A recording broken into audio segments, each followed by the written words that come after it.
오늘은 본문의 말씀을 가지고 예수께 잡힌 사람이라는 제목으로 말씀을 드리겠습니다. 사도 바울은 예수께 잡힌 사람입니다.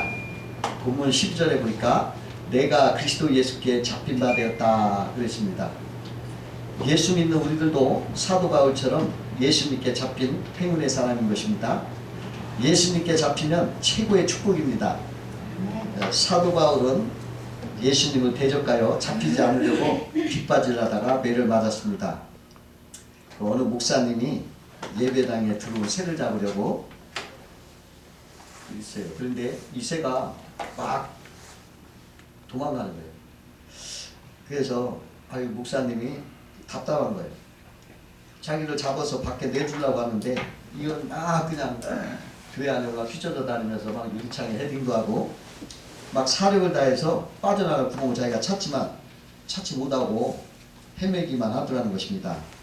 목사님이 정말 안쓰러워서 야 나한테 잡히면 금방 살 텐데 왜 이렇게 도망다니냐 안타깝더라는 거예요. 근데 3일 후에야 스스로 그 새가 탈진해가지고 바닥에 떨어진 것을 목사님이 주워다가 밖에 나뭇가지 위에다 올려다 주었다고 합니다.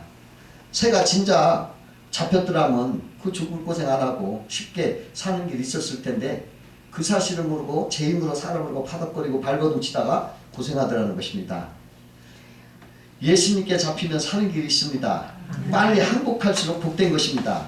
그런데 오늘은 예수께 잡힌 사람은 어떤 사람인가 한번 알아보면서 은혜를 나누고자 합니다. 첫 번째로 예수님께 잡힌 사람은 예수님께 항복한 사람이다 하는 것입니다. 처음에 바울은 예수님을 대적하여 하나님을 거역했습니다. 그가 예수 믿는 성도들 잡아 옥에 넘기려고 다메섹을 가는데 가는 도중에 정오쯤 됐는데 햇빛보다 더 밝은 빛이 그를 쫙 비치는 거예요. 그러니까 거기서 그는 엎드려졌습니다.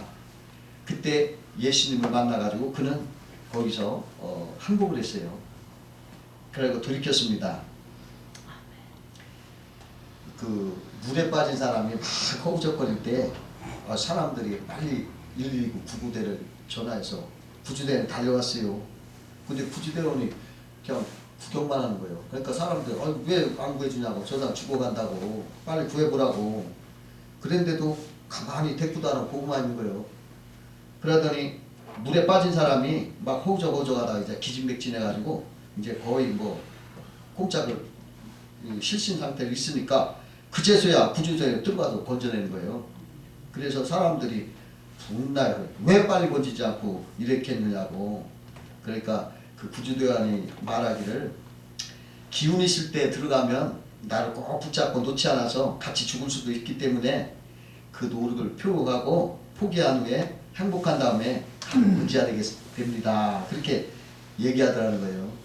그러니까 하나님께 완전히 항복을 하야 구원이 있는 것입니다. 그 예수님이 부활하셨을 때 예수님이 문을 닫고 숨어있는 제자를 만나서 자신의 부활하신 모습을 보여주셨어요. 그러고 가셨는데 그때 마침 도마가 그 자리에 없었습니다. 제자들이 도마에게 야 우리가 예수님 만났어. 그러니까 도마가 믿지 않는 거예요. 에이 거짓말 마라. 내가 내 손으로 예수님 못 만져보고 내 손으로 옆구리나 창자국에 손을 넣어보지 않고는 나 믿지 못하겠다. 그래 말해요. 근데 여드레 후에 예수님이 다시 제자들한테 왔어요. 그때 예수님이 도마에게 뭐라고 하냐면 야 네 손으로 내 못자국을 만져라. 그리고 네 손으로 내 옆구리에 창자국을 넣어봐라. 그렇게 얘기하는 거예요. 그러고서 뭐라고 하냐면 믿음 없는 자가 되지 말고 믿는 자가 되라. 보지 않고 믿는 자가 복되도다. 이렇게 말했어요. 그때 도마가 나의 주, 나의 하나님이시여 하면서 거기서 항복을 하고 예수님을 믿게 되었던 것입니다. 예수님께 항복하는 사람이 예수님께 잡힌 사람인 것입니다. 두 번째로 주님께 잡힌 사람은 진정한 보물을 알게 된 사람인 것입니다. 사도 바울은 예수 믿기 전에 자기가 자랑이 많았어요. 그냥 자기가 소중히 여긴 게 많았어요. 세상에 지식이나 학문이나 신분이나 권세를 막 어깨가 올라갔죠. 근데 예수님께 잡히고 보니까 그것이 너무 초라하고 무가치하고 배설물 같은 거예요. 자기가 이렇게 똑같이 자랑했던 것이 예수님 만나보니까 아무것도 아니란 말이에요. 그리고서 예수를 아는 지식만이 가장 고상한 지식이라라 이렇게 얘기를 했어요. 그 중국의 이머당 박사가 계셔요. 하버드 대학에서 오래 있었고 그분이 이런 말을 했어요. 촛불을 꺼라 해가 떴다. 이런 유명한 말을 했는데요. 세상의 모든 지식이나 무슨 철학이나 도덕이나 종교나 학문이나 모든 이것은 촛불이다. 예수가 오면 그건 다 햇빛이 되기 때문에 다 사라지고 없어진다. 이렇게 말했어요. 그분은요, 이 세상에 있는 종교를 다 섬유한 사람이었어요. 근데 결국에 가서 촛불을 꺼라. 태양이 떠오른다. 여러분, 서울 시내 밤하늘을 막 비치는 전등이 몇 개나 됐을까요? 셀 수 있을까요? 수천만 개 될 것 같아요. 서울 시민이 뭐 수천만 개 불빛이 막 그냥 회양차게 해도 햇빛 뜨면 어떻게 해요? 싹 꺼져버리잖아요. 예수님이 올라오면 그런 거 다 그냥 무가치한 거예요. 어느 분이 6.25 전쟁 때 그 겪어보니까 전쟁 때문에 자기 집도 잃고 또 곳간에 쌓아둔 벽가만 해도 하루아침에 그냥 다 잊어버리고 아주 빈털터리가 돼서 이제 피난가게 됐어요. 그가 나무 있는 게 아무것도 없고 그냥 몸에 지니고 있던 자기 기술밖에 없더랍니다. 그래서 그 기술 가지고 열심히 일을 해가지고 재기할 수 있었다는 것입니다. 집이나 땅이나 곳간의 벽가마 이런 것이 중요한 줄 알았는데 그게 사실은 자기 몸의 기술이 중요하더라는 거예요. 기술이 있어야 그것이 가치 있고 귀중한 보물이더라는 것입니다. 그와 같이 세상에 없어질 것은 우리의 진정한 보물이 아닙니다. 우리 안에 계신 전능하신 예수 그리스도만이 우리 인생의 최고의 보물이 되는 것입니다. 우리와 항상 성령으로 함께하는 전능하신 하나님 예수님만이 우리 인생의 행복으로 인도하고 생명으로 인도하고 살게 하시는 것입니다. 어느 목사님이요 갈치를 그렇게 좋아했대요. 갈치 유독 좋아해서 항상 갈치가 떨어질 날 없게 먹었는데 어느 해 저 남해 바다 남해 섬에 가서 붕해를 하고 왔는데 그때 거기서 금방 갓 잡은 은갈치 한 상자를 실어주더래요. 그래 그걸 받았는데 그걸 먹고 보니까 그동안에 사먹은 갈치를 이제 못 먹었더래요. 맛없어서. 예수께 잡히면 내가 그동안 최고인 줄 알았던 것이 세상의 것들이 다 배설물처럼 무가치하고 정말 하찮은 거라고 되는 거예요. 그래서 사도 바울은 그러한 것들은 다 무가치한 것 때문에 정말 귀중한 보미는 예수 그리스도를 잡기에 나는 달려가노라 얘기합니다. 나는 예수 그리스도를 잡힌 받으려고 달려가노라. 세상 건 분토같이 버리고 달려간다. 가장 고귀하기 때문에 제가 언젠가 감동스럽게 느껴지기를 예수님이 어마어마한 분이시구나 이렇게 느껴져요. 예, 우리 인생의 죄라고 하는 그 고질병을 탁 떼내주시고 거기에다가 좋은 복을 탁 붙여주셨으니 하나님의 존귀한 아들이시구나. 누가 이렇게 하실 수가 있겠느냐. 근데 그분이 지금도 살아계시고 전능의 능력으로 지금도 그 능력을 베푸시는 분이구나. 야, 내가 그분을 믿게 된 것이 얼마나 귀하냐. 이런 감동이 막 와가지고 막 찬양했어요. 감사하다. 전영종 시인이라는 분이 방문객이라는 시가 있어요. 제가 한번 읽어볼까요? 사람이 온다는 건 실로 어마어마한 일이다. 그는 그의 과거와 현재와 그리고 그의 미래와 함께 오기 때문이다. 한 사람 일생이 오기 때문이다. 부서지기 쉬운 그래도 부서지기도 했을 마음이 오는 것이다. 이런 시가 있어요. 저는 이 시를 매우 좋아하지만 조금 바꿔서 이렇게 만들어 봤어요. 예수가 온다는 건 실로 어마어마한 일이다. 그는 그의 전능과 존귀와 사랑과 생명이 함께 오기 때문이다. 하나님의 영원한 행복이 오기 때문이다. 이 시로 그냥 바꿔지더라고 금방. 사람이 오는 게 어마어마한 게 아니라 예수님 오는 게 어마어마한 거예요. 예수께 잡힌 사람은 존귀한 보화를 가진 복된 사람인 것입니다. 세 번째로 예수께 잡힌 사람은 자기가 죽고 예수로 사는 사람인 것입니다. 예수께 잡힌 사람은 죄인된 자기 자아가 십자가에서 예수와 함께 죽고 예수의 부활과 함께 예수의 생명으로 다시 사는 사람인 거예요. 그 김익두 목사님이 계시는데 그분은 1990년대 초에 한국교회를 부흥시킨 위대한 부흥사였어요. 근데 그분은 본래 깡패였습니다. 그가 얼마나 행패를 부리고 다녔던지 사람들이 장에 갈 때마다 제발 김익두 좀 만나지 않게 해달라고 아주 성황당에다 빌고 갔대요. 그러던 그가 신앙을 가진 후에 완전히 변한 거예요. 근데 어느 날 사람들에게 김익두가 죽었다는 부고가 온 거예요. 그래서 사람들이 야 잘 죽었다, 야 정말 살 것 같다 이렇게 하고 이렇게 있는데 살아있는 그를 만난 거예요. 그 사람들이 깜짝 놀랐지. 어떻게 된 거냐고 사람들이 묻자 김익두가 이런 말을 했어요. 과거에 김익두는 죽었습니다. 저는 주 안에서 새로 태어났습니다. 그렇게 말하더라는 거예요. 그 하나님께 귀 쓰임받던 탐 스키너라는 부흥 목사가 있었어요. 미국 사람인데 근데 그 사람은 원래 깡패였어요. 할렘가의 불량 청소년 갱단 두목이었어요. 엄청난 그 포악한 사람이었는데 그가 예수를 믿고 변화됐어요.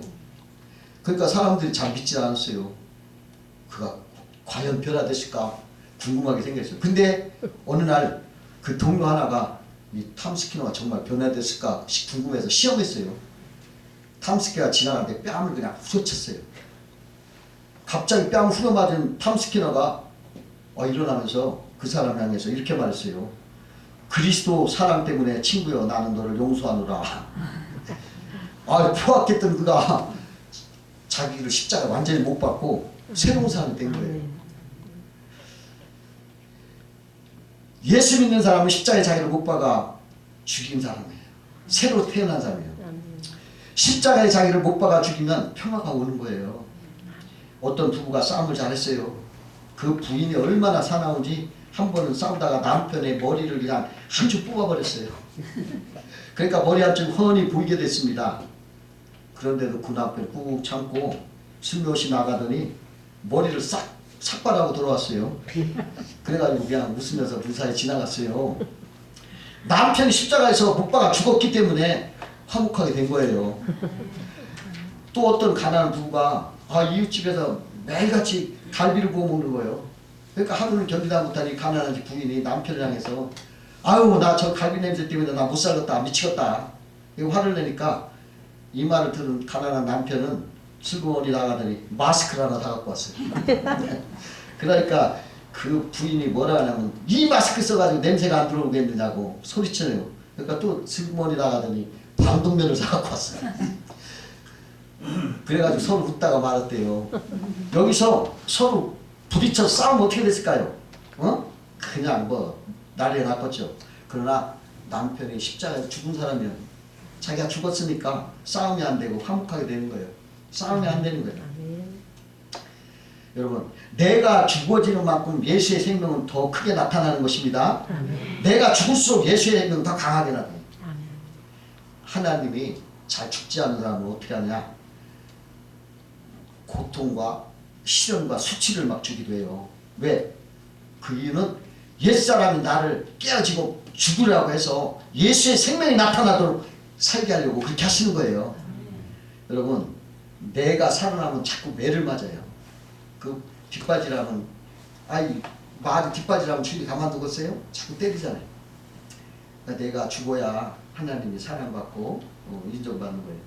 그 조지 밀러는 고백하기를 나는 어떤 날 죽었다. 조지 밀러에 대해서 죽고 세상이나 친구들의 칭찬이나 책망에 대해서도 죽었다. 그러겠어요.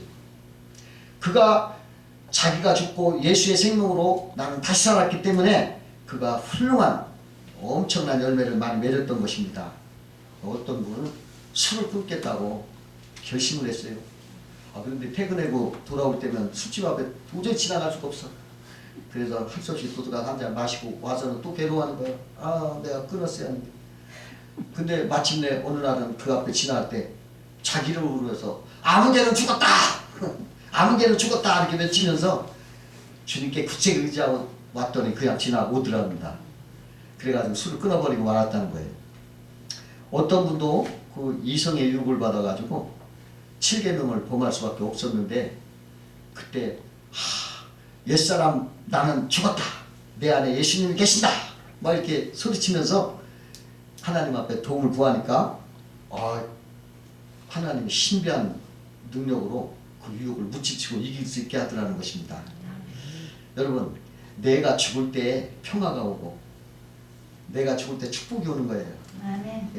나라는 아주 험상궂고 의도마저 상처받은 나를 여러분 싹 죽이시고 예수의 부활과 함께 예수님을 모시고 사는 여러분 되시기 바랍니다. 네 번째로 예수에 잡힌 사람은 기적을 일으킨 사람이에요. 옛날 어느 고장에 뼈대 있는 가문이라는 집안이 그 양반 집안이라고 막 자랑하는 집안에 며느리가 예수를 믿게 됐어요. 그러니까 그 양반들이 막 다 모여가지고 회의를 하고서 그 남편에게 말하는 거예요. 네 부인이 예수 믿으면 안 된다. 예수 못 믿게 하든지 집을 나가라고 해라. 이렇게 명령한 거예요. 그러니까 남편이 여자한테 그랬어요. 당신이 예수 믿으려면 우리 집에 나가야 되니까 예수 믿지 말고 우리랑 살자. 그러니까 여자가 여보, 제가 당신을 사랑하고 우리 아기를 사랑하지만 예수님 못 버려요. 그러면서 집을 나가버렸어요. 아기가 생후 몇 개월뿐이 안 됐는데 아기가 엄마가 없을 때 그런지 잔뜩 부숴버렸어요. 아기는 죽어가고 있고 아내는 교회 가서 그냥 기도하고 있고 남편은 신세를 한탄하고 있으세요. 예수 때문에 우리 집 망했다. 아기는 아프고 마누라는 집이 나가고 이게 뭐냐? 근데 놀라운 신기한 일이 벌어진 거예요. 그 생후 몇 개월은 안 된 아기가요 이런 말을 하는 거예요. 말을 하는 거예요. 어떤 말을 하냐면 일본말을 하는 거예요. 일본말 어떻게 하냐면 가시다마 우찌꼬 아이시마시, 또 이것을 가시마다 우찌꼬 아이시마시.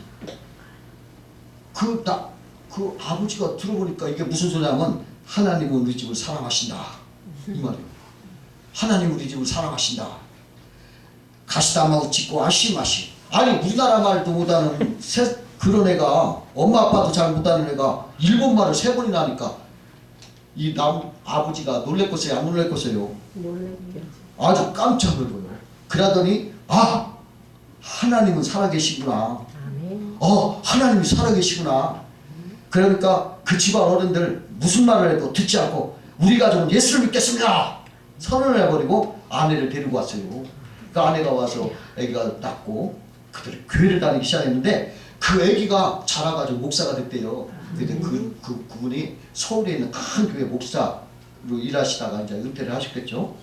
그리고 그 아버지는 장로님이 됐고, 그래가지고 온 집안이 구원을 받았다고 해요.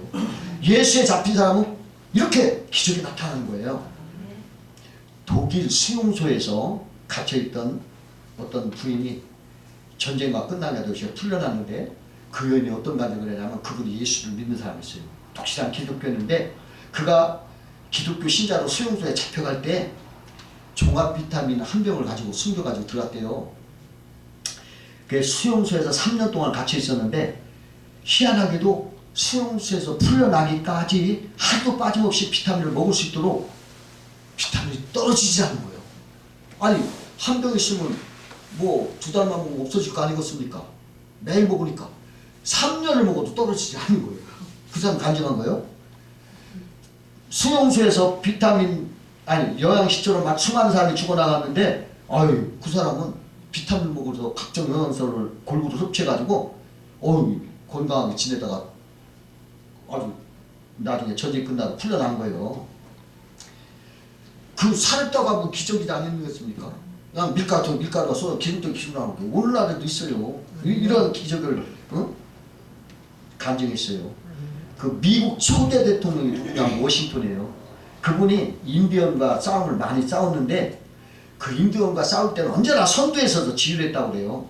그럼 인디언 추장이 부하들에게 지시하기를 다른 사람 말고 저 선두에 진 저 워싱턴을 집중 사격하라 이렇게 지시한 거예요. 그러나 인디언들이 아무리 워싱턴을 향해서 집중 사격해도 그는 화살 하나 맞지 않고 무사한 거예요. 그러니까 추장이 항복을 했어요. 그러고서 물었습니다. 당신은 신입니까? 사람입니까? 그러니까 이 워싱턴이 나는 신이 아니라 사람이지만 하나님이 나와 함께하고 있다. 그 이유는 나를 위해서 기도해준 우리 어머니가 계시다. 이런 말을 했어요. 그래가지고 워싱턴은 그 싸움터에서 언제나 무사하게 한 번도 이렇게 다치지 않고 무사했다고 합니다. 이 기적 아니겠어요? 예수에 잡힌 사람은 기적을 일으킨 사람인 거예요. 우리들도 예수에 잡혔으니까 여러분들 살아가면서 여러분들 기적 체험할 거예요. 아멘. 여러분들 감정할 수 있을 겁니다. 조그만한 것도 큰 것만 하는 게 아니라 가장 작은 것도 기적을 여러분 체험할 거예요. 사도 바울도 예수님께 잡힌 다음에는 수천 번 수만 번 신비하고 놀라운 기적이 그에게 임해서 그 복음을 막 세계를 향해 증거했던 것입니다. 다섯 번째로 예수에 잡힌 사람은 승리를 가져오는 거예요. 예수에 잡힌 사람은 예수와 함께 연결된 사람인 거예요. 아멘. 예수님이 함께하는 사람이므로 승리를 하게 되는 거예요. 다윗이 어린 소년이었어요. 그러나 그에 대적 골리앗은 백전 노장 거대한 거인이었습니다. 그러나 다윗에게는 하나님이 함께하니까 다윗이 물맷돌을 던지니까 골리앗이 그걸 맞고 쓰러져 버렸어요. 골리앗은 칼과 단창으로 나왔지만 다윗에게 손도 대지 못했어요. 왜? 하나님이 함께하니까. 아멘. 여러분, 골리앗이 볼 때는 아이고 어린애죠. 요런 애생을. 근데 거기에 누가 있냐? 하나님이 계시는 거예요. 아멘. 그러니까 손도 못 대고 그냥 죽은 거예요. 하나님이 함께하는 거예요. 승리를 가져오는 게요. 여러분, 하나님과 함께하는 사람은 승리를 가져오는 거예요. 호가 호이라는 말이 있어요. 이게 뭐냐면 호랑이가 여우를 잡아서 먹으려고 하는데 여우가 꾀를 냈어. 아이, 호랑이에게 나는 하늘의 명을 받고 내려온 하늘의 사자다. 네가 나를 잡아먹은 나를 백세의 왕으로 정하신 천재의 명을 어기니까 너 천벌받는다. 내 말이 믿기지 않는다면 내가 앞장설 때니 내 뒤를 따라와 봐라. 나를 보고 달아나지 않는 짐승이 하나도 있으면 내가 거짓말이다. 그러니까 호랑이가 여우 뒤를 따라갔어요. 그랬더니 여우 말대로 만나는 집마다 달아나기가 바쁘는 거예요. 근데 사실 짐승은 누구 때문에 달아났을까? 여우가 아니라 뒤에 따라 호랑이 때문에 다 달아났어요. 근데 호랑이는 그걸 몰랐지. 여우 때문에 달아난 줄 알고. 여우는 호랑이 거짓된 위세를 빌려가지고 떨쳤죠. 그런데 우리는요, 전능하신 하나님의 위시로 우리가 승리할 수가 있는 거예요. 거짓이 아니에요. 우리 뒤에는 호랑이 같은 그러한 능력이 전능하신 하나님이 함께 하는 거예요. 아멘. 생물학자 베실티언이라는 사람이 작은 나뭇가지나 덤빌 속에 집을 짓는 거미들을 관찰하면서 흥미로운 사실을 발견했어요. 이 거미들이 이렇게 알을 까놓고 기르는데 이상하게 그 새끼가 위험한 일을 당하면 즉시 와서 지켜주는 거예요. 멀리 떨어졌다가도 어떻게 그렇게 위험한 일을 당하는 걸 금방 알고 금방 그렇게 오느냐. 그게 신기해서 연구를 했더니 어미 그 새끼 그 거미에 이상한 비단끈 같은 줄이 있더래요. 근데 그것이 어미에게 연결됐더랍니다. 그래서 새끼가 위험을 당할 때 이렇게 몸을 꿈틀거릴 때 즉시 어미에게 전달돼서 어미가 그냥 쫓아오는 것을 발견했어요. 그래서 그렇구나. 여러분, 우리도 마찬가지. 예수에 잡힌 사람은 누가 연결됐어? 예수님과 연결됐기 때문에, 믿음으로 연결됐기 때문에 우리가 위험할 때 즉시 우리 주님이 우리를 지켜주실 줄 믿습니다. 아멘. 어거스틴이 묵상록에 마귀의 시험에 관한 글이 나와 있는 걸 내가 소개하겠습니다. 마귀가 때때로 나에게 찾아와 주는 시험을 나는 환영한다. 이 시험으로 인해 나는 나의 믿음을 확인할 수 있다. 그러나 그렇다고 이 마귀와 직접 마주쳐서는 안 된다. 아무리 훌륭한 사람도 이 마귀는 이길 수 없다. 나는 다만 마귀들이 나의 마음에 찾아올 때마다 내 안에 계시는 그리스도를 소개한다. 그러면 그럴 때마다 예수님이 말씀하신다. 마귀야, 내가 싸울 상대는 어거스틴이 아니라 바로 나 예수 그리스도다. 그리고 십자가에 못 박힌 손의 자국을 보여주면 마귀는 곧 달아난다. 예수님 몸에 나 있는 십자가의 증표는 곧 승리한 증표이기 때문이다. 이런 말이 써 있어요. 결국 내 마음에 예수님이 함께 계시면 어떤 시험이 와도 두렵지 않다는 말입니다. 여러분, 항상 예수님을 내 마음에 모시고 사시면 어떠한 시험도 다 이길 수가 있어요. 그런데 여러분, 마틴 루터가 이런 말도 있어요. 매일 자라나는 수염을 깎아야 하듯이 우리 마음도 매일 다듬지 않으면 안 된다. 한 번 청소했다고 언제나 방 안이 깨끗한 것은 아니듯이 우리 마음도 한 번 반성하고 좋은 뜻을 가졌다고 해서 그것이 늘 우리 마음에 있는 것은 아니다. 결국 신앙도 마찬가지여서 어제 드린 믿음의 고백을 오늘 다시 새롭게 하지 않으면 그 어떤 좋은 믿음과 결심도 다 우리 마음을 떠나게 만다. 이건 무슨 말입니까? 마귀를 이기려면 언제나 내 마음에 하루하루 예수 그리스도로 무장을 하면서 살아가야 한다는 거예요. 오늘 내가 했다고 1년 후에까지 내가 그냥 있는 게 아니라는 거예요. 오늘 했으면 내일도 하루하루가 예수 그리스도와 동행하는 여러분 돼야 되겠어요. 매일같이 내 마음에 예수가 머물고 계신지를 여러분 늘 확인하는 것이 신앙생활이에요. 예수님과 동행하면서 2022년도 예수님의 그 붙잡혀야 되죠. 기적을 일으키는 여러분 되시기를 주의 이름으로 축원합니다. 네, 기도하겠습니다.